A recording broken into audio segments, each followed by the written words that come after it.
Buenos días, buenas tardes o buenas noches, depende en la hora.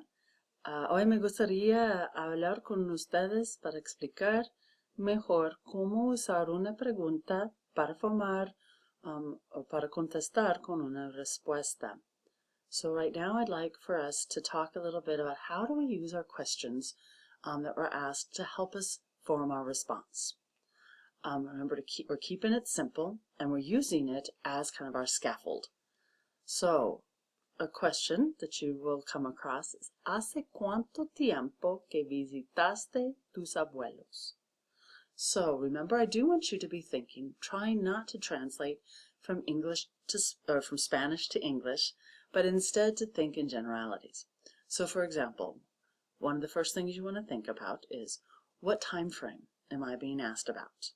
And to know time frame, we can look at keywords, and we can always look at the conjugated ending of the verb.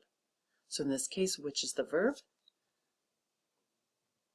It's visitaste. With the ending aste, it tells us two things.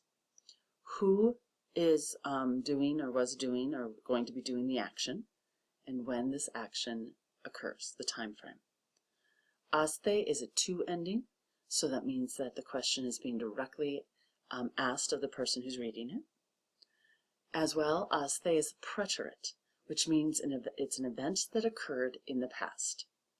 So that means your response needs to follow that as well. It needs to be in the past. Now, when we're looking at this new formation of how to say then with preterite, the hace que helps us state how long ago something happened. How long ago did it occur? And it's only used with the preterite for past events because the hace que means it has ended. And this was how long ago it ended. So, I like to keep it nice and simple and just follow along with what I have here. So, ¿hace cuánto tiempo que visitaste tus abuelos? We also need to know is there a question word, because that's going to be replaced.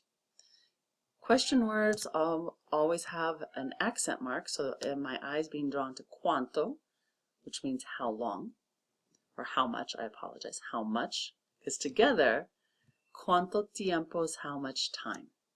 So in this case, we need the how much time to be in units of time.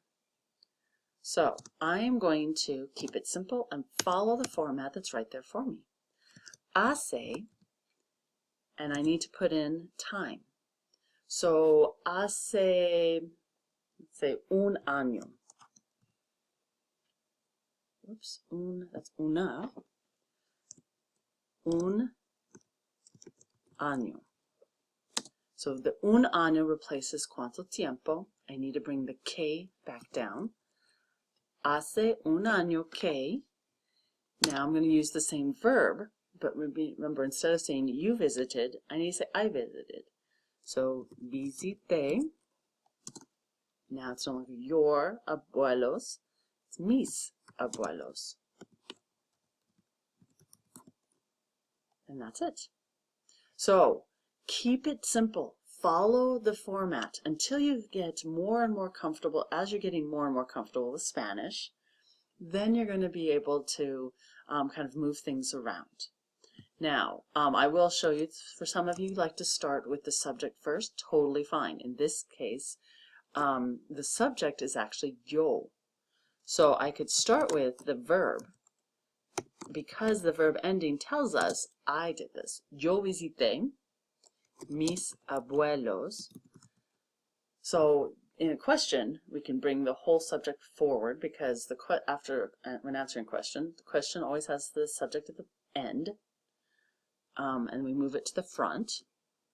So visité mis abuelos hace un año.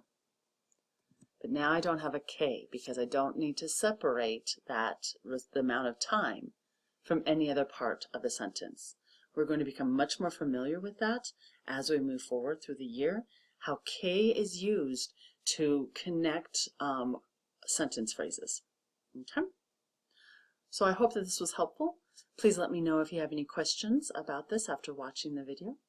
Y ten un buen día, or ten buen día.